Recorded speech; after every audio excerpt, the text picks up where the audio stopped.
Hello, and welcome to the Woman's Cave. Yes! Stole it! What? Celebration dance. No, I think it's that chair. So normally when I'm in that chair, I can beat her out. I think it's just because the way that it's angled, that the red dot shows up quicker on this side. I feel that's what it is. It has nothing to do with the fact that I'm not as mentally astute. Wait, I made that serious. So I'm gonna just say this. She did all that definition, and all I heard was sore loser. That's a sore loser. Like, what? What'd you say? Oh, what'd you say? Oh, no, sore loser. No. I'm a happy winner-ish. At times. Yeah, sore loser. That's all I heard. I'm Jade, though. And I will know nothing. The winner, Jade. Oh, good gracious. You're the narcissist today? It feels wrong. Give me my title back. Let me explain. It is like 65, 67 degrees outside, which I don't know what that is in Celsius. Y'all gonna have to Google that. And it's beautiful, and it's sunshiny, and it's November. And I live in Maryland. It's normally the high is like 38. Okay, we loved up today. So look, I'm gonna be about it. All right. Anyway, we wrote books. Oh yeah, which we like to call literary life guides with pop poetry, not anthologies. Literary life guides with pop poetry. Okay. So, and I thought divorce was bad with other life lessons, and I thought being grown up was easy. Which is around here somewhere. Hold on. No, there it is. Okay, go ahead. And being grown up was easy. And I thought I did my journey alone. And If Only I Were Me. And If Only I Were Me is only available on barnesandnobles.com. The other three are available on Audible, Amazon, and Barnes & Noble. Yeah. And that's three of the 27 books now. It's a lot of books, y'all. It's a lot of books.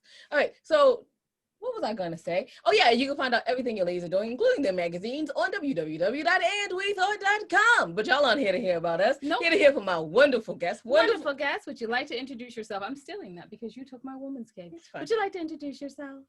Hi, ladies. I'm Georgina Clark, and I live in Worcester in England. She lives in the city one cannot pronounce. That is wonderful. I know, right? I was like, oh, she lives in Worcester. She was like, no, it's Worcester. I was like, what? Worcester. I was like oyster with a W, like what? Oh my goodness, that's great. Like Worcester. Oh, that's a really good way of saying it. Oyster, Worcester. And just for your viewers, if you ever need to pronounce Worcestershire sauce, it's Worcestershire sauce. Just so you know. Nice. That's how you say it. I'll never have to use that because I'm allergic to beef. That's a shame. Anyway, let's move on to like the fun things of you write a lot. Actually. So let's talk about how you got started writing. I think I've always written. I've written since I was a child. I think when I was about 9 or 10, I wrote a book about two cats who were dressed in Victorian costume. I'm not sure why. I did the illustrations, obviously, because I was 9. So you do the pictures when you're 9 as well as the words. And then I stopped writing for a bit, became an adult. And then when my son was born about 10 years ago, I felt this kind of creative urge to write. And so I just started writing. And I wrote a novel that was terrible. And it's in a drawer somewhere and nobody will ever see it because it's terrible. And then I wrote something that was not quite so terrible, and I sent it to an agent, and that became my first published novel, which is called Death and the Harlot, which is about an 18th century London prostitute who turns into a detective solving crime. That's why. I specifically asked you on here because Jade is a fan.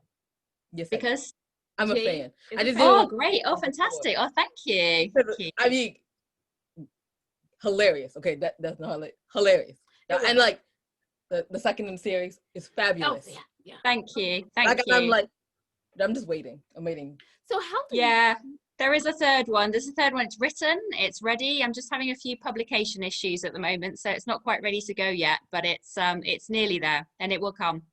Dear publishers of Georgina, hurry up. For real, like, we need this in our lives. Yeah. Like, I need it in my life too. I need to know what Lizzie is up to, man. Besides the check part, we just, the fans need to know. She needs to know because checks are awesome, but we need to know. And it's 2020, y'all. People need to get paid. Exactly. Yeah, absolutely. Where did you find inspiration for this character? Well, I I think I've always liked strong women's voices, and it seemed to me that when I was reading historical fiction, I love historical fiction. I love historical crime, particularly. Whenever I was reading historical fiction, it seemed to me that it was always about the men. The men were always the people doing the detection. They were the people getting the fun life, the people finding things out. And if there were women involved, they tend to be the sidekick, or even worse, just, you know, the love interest. And I wanted a strong female voice, and I've always loved history. I studied history, I have a PhD in history, but my historical period of study has been the early 20th century. But I've always loved the 18th century. I find it really rich. It's really it's passionate. There's lots of stuff going on. Certainly in England at that point, there's the beginnings of the Industrial Revolutions, all sorts of stuff happening politically and socially. And I just was thinking about this particular period of history, and this sort of strong female voice came to me, and that turned into Lizzie Hardwick, who is my protagonist. And so she was just there, and I thought, well, how can I have a woman who is able to mix with high and low society? You know, I didn't want to write something that's a kind of Jane Austen-esque sort of novel, where, you know, she's just pretty and it's all about marriage and houses and all that kind of stuff. I wanted somebody who was able to work through different levels of society, and I thought really the only sort of woman who would have been able to do that would have been a prostitute. So I created this character who was able to mix with well-born, high-born people, and also people on the streets. And I think it's quite instructive. I think that the characters who often give her the clues are often the people who are sort of in the lower levels of society. It's when she's talking to women or when she's out on the streets that the ideas or the inspiration comes to her, and that was really important to me. So there's a lot in what I write about class and about women's lives. It's quite, I hope it's quite subtle. It's not that subtle, but there's quite a lot in there about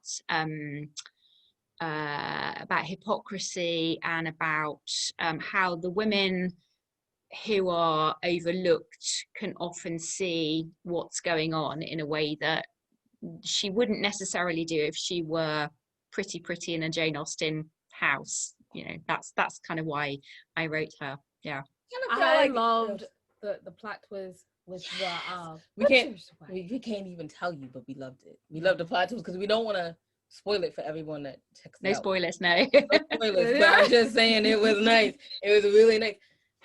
And I kind of felt like you kind of contrasted it with today, because there are a lot of people that are overlooked, and a lot of them actually hold a lot of clues. Yeah. And yeah. I love how when you put her in situations that where you put her in situations and you go, oh, okay, this is definitely how they should treat her, and then someone in the room is like, wait a second though.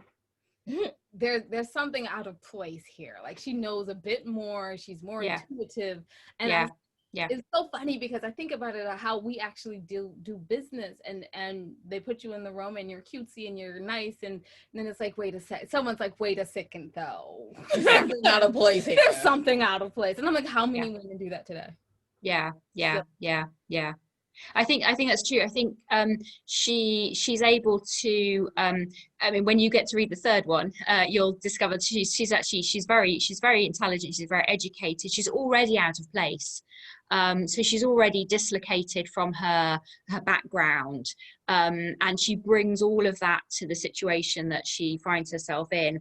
And in the second novel, she's taken out of the situation that she's normally in and put in a different one. So she's actually kind of in the, you know, she's pretending to be somebody when she's already pretending to be somebody else. So it's quite complicated, but it means that she's able to look at things from a very different perspective. And I think I think sometimes, I mean, she's learning as she goes along as well. I think that's what I like about her as a character, is that she's learning about herself, and she's learning about the people that she might have overlooked for a while as well. I think there's a again, I'm not going to give any spoilers, but there's a scene in the second novel where she is walking and she's observing women who are moving really quickly, and they're walking really quickly to get home because they're not feeling safe, and she's never had to worry about that.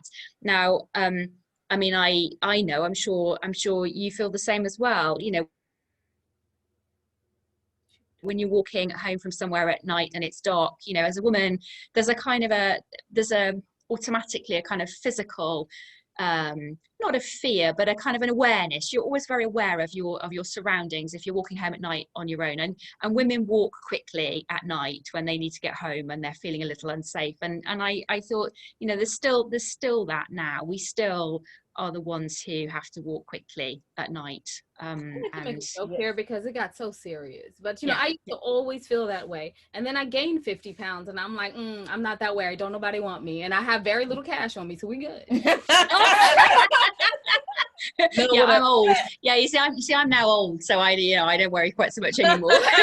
She When I was younger, I did. she says that all the time, right? And yet you will never catch Winona without a ball pen in her face as she's walking at night. Yeah. You will never catch it. She'd be like, no. We keep these cheap big pens just in case we have to stab someone, because we know not really stab anybody. Y'all. Yeah, no, I mean. Well, it's like what I do. I guess a lot of women do this, and you know, sometimes there are things on social media where women get asked this question about whether you do this. I mean, I walk sometimes with my keys through my fingers, and I've got my hand in my pocket, and I just have my keys through my fingers.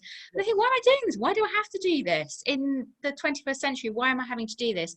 We have street lighting now, so I mean, it's not even that it's you can't see, but there's always, you know, when you're coming back from the I mean, I've not been anywhere in the last 9 months. I've not been anywhere. Nobody's been anywhere. I've been at home. But you know, in the olden days, like last year, when I would come back from London or whatever late at night and get off at the train station, it's a 15-minute walk from the train station to my house because I live in the city centre. And I always walk because, you know, why wouldn't you? But I do sometimes put my keys through my fingers. And you know, so I think there's something about Lizzie's situation that is, you know, there are aspects of the things that she observes that it will make sense to people even now, I think. Yeah. Absolutely. So now we're coming down to the end. So I have to ask a couple of questions. Are you a pantser or are you a plotter when you write? Yes. Okay, I both, I'm afraid. I think the first book, I think I was more of a plotter, and then I had to do quite a lot of changing to the plot. So that was really helpful that I was a plotter, because I could then sort of just take pieces out. And I mean, I scribble lots of I don't have notebooks. I have A4 sheets of paper, and I just scribble lots of notes, and I write lots with my pen, and then I write what's happening in chapters. But then there's always a bit where something needs to happen. I don't quite know what it's going to be. I know roughly where I'm ending, and I know what the general feeling is, but there's always a little bit of wriggle room. And so in the second book, the second book was quite well plotted. You know, it's quite heavily plotted, but there was something that wasn't quite working, and I just got it all down on the page, and then I realized that there was a character missing. I needed somebody to say something, to do something. So this whole character had to then kind of go all the way through the book, because, you know, he was needed right from the beginning. And if I told you who it was, I'm not going to say it because I don't want to spoil it, but if I told you who it was, you think, oh, but of course he's really quite central, but he wasn't in the first bit. When we start recording, I have a guess. Yes. When we stop recording. Never mind.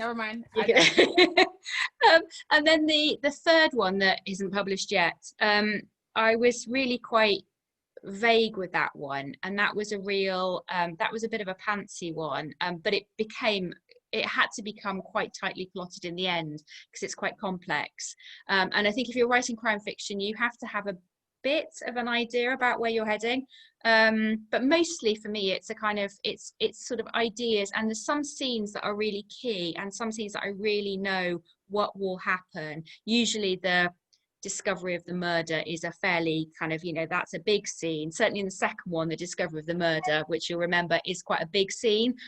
So that was quite an early one to write. So I'm kind of a mix, I'm afraid. Oh, that's lovely. I mean, because I think a lot of people, they think that, oh, I either am a pantser or I'm a plotter. And a lot of people kind of like, I kind of knew it was going, but then the characters talked to me and I was like, oh, well, all right, sure. But we have to hit this point though. Yeah. Yeah. It's always fun and weird because I don't know, I'm not as good as you. So never mind, moving on, because Jade is pointing to the time and you have places to you go. have places stuff to do. So one more, two questions actually. My one question is, what is like 2 pieces of advice that you would give new authors out here? And then the other question is, where can people find out more about you and your book? Okay, so what 2 pieces of advice would I give to writers? I think I would say, first of all, read lots.